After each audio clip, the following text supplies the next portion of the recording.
करिबे कपट व्यवहार धर्म आचार लोकाचार छंद कपट माया सर्वे मिथ्या पाषाण्ड भावे गर्वे स्थिर स्थिर को रमिबे पुरुषे पुरुषे भाविबे मुखे मुखे काकुष्ठ रति एमंत होइब प्रकृति। जय जगन्नाथ।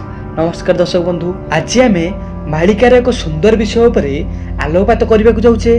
दयाकोरी भिडियोटी को शेष पर्यंत देखंतु। अच्युतानंद महापुरुष तांकर रचित मालिकार लिखिले, करिबे कपट व्यवहार धर्म आचार लोकाचार लोक माने सबू कपटिया हो जिवे, कपट मनोभाव नहीं कर्म करिवे, समस्ते निज स्वार्थ रत हेबे। स्वार्थ जोठी नथिबो लोक माने से काम करिबा पई पसंद करिवे नहीं। आपण मानक आगरे एहार प्रस्तुत प्रमाण मध्य रहिछि।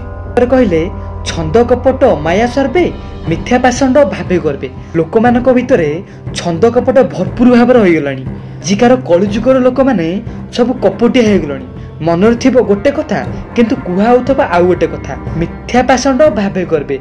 लोक माने सबू मिथ्या वचन कहया पई पसंद कलनी। गोटे लोक मिछ कहि मध्य संतोष अनुभव करुछि, जणा व्यक्ति चोरी करी मध्य संतोष अनुभव करुछि।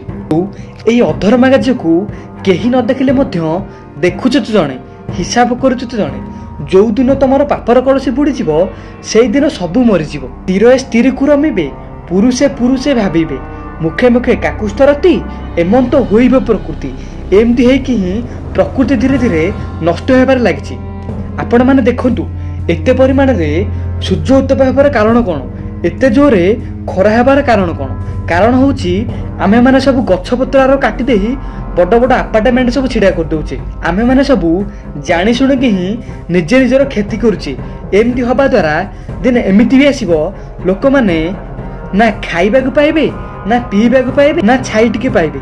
जाति धर्म को न विचारी विवाह होइबे पर नारी, विवाह होइबे अविचारी जाति धर्म दोष न धरी। निश्चिंत ए घटना घटुची। आजिकाली आ जाति धर्म नाही। गोटे ब्राह्मण घर झील गोटे नीच जाति को बाहा पलाउची, गोटे नीच जातिर पुओ गोटे ब्राह्मण घर झील को नहीं पलि आउची। एमती घटियो बोली अच्युतानंद महापुरुष हजार हजार वर्ष तलू तांकर रचित मालिकार लिखि जाइथिले।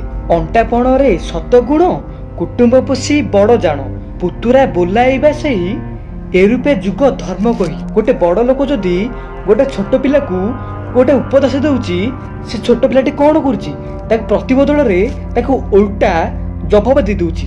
से पिलाटी किछि बाच विचार न करी उल्टा जवाब दे दउची।